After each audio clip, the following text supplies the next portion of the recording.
a major decision for the Big Apple with major implications across the country. Now there is less than 3 weeks away from when New Yorkers will take to the ballot box to vote for or against socialist policies. Zohran Mamdani, Andrew Cuomo, and Curtis Sliwa facing off for the first time in the fight to become New York City's next mayor. Both Wall Street and Main Street listening as the frontrunner, a Democrat socialist, outlined his far-left proposals on taxes and handouts. New York City is the global headquarters of the finance industry. So how would you be the mayor of Wall Street and the DSA? You have 1 minute. I would be the mayor of this entire city. And that means ensuring that the wealth that we generate in this city is also wealth that every single New Yorker can actually feel in their pockets. Making buses fast and free costs about $700 million a year.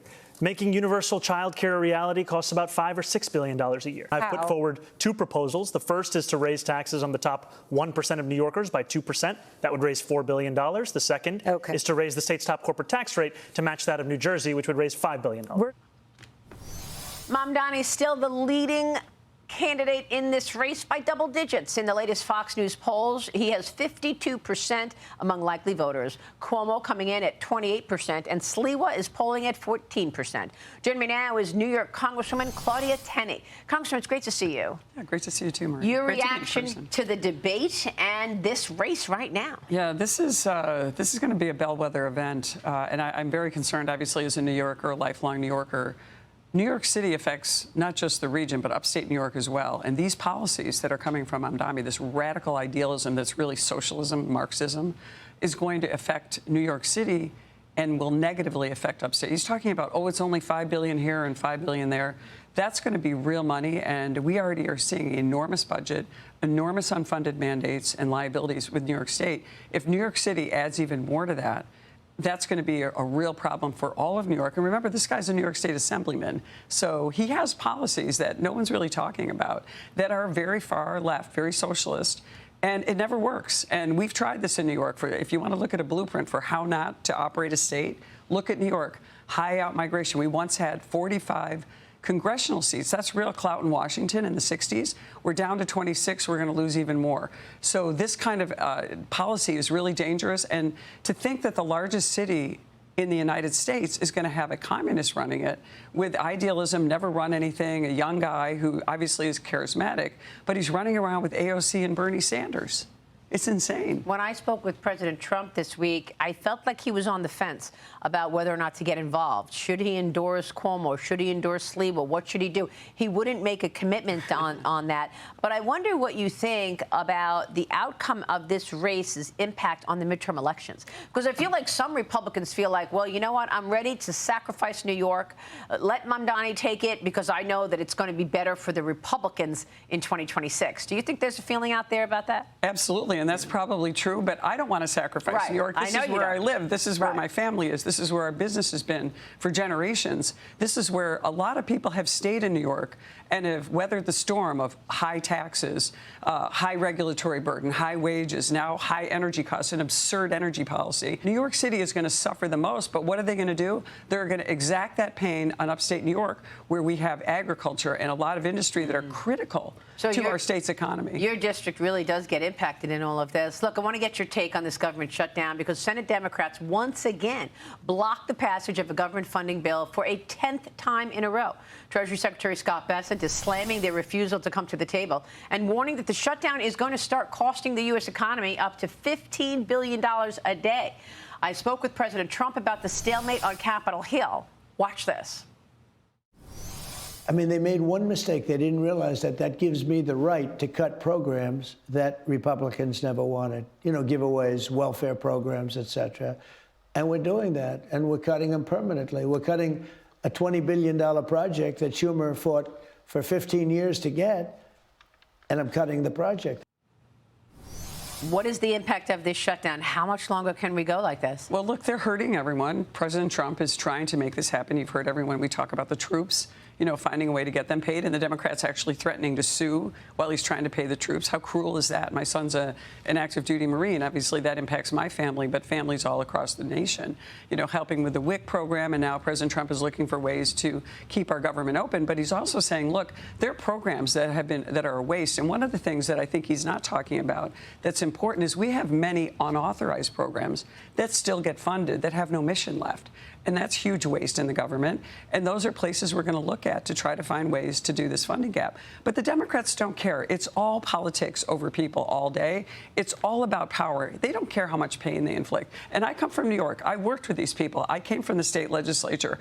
I know how they enforce and impose laws. I think it's just ironic they're doing a No Kings rally. Yeah. They grow the administrative state, which suffocates freedom, suffocates rights, and causes dictatorships from the top, like we have in New York. New York is dictated by the far left, by the Democrat.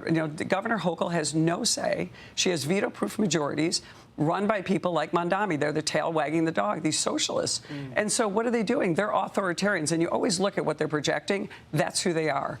And that's what President Trump is saying. Look, I care about the taxpayers, not just in New York, but around the country. Yeah. We have, as you know, you hear this on your show every day, we're taking in $5 trillion out of our revenues, the largest in our history, and spending $7 trillion. That is not sustainable. Right. We can't do that. We've got to find ways to make an efficient government. We've got to keep our troops going.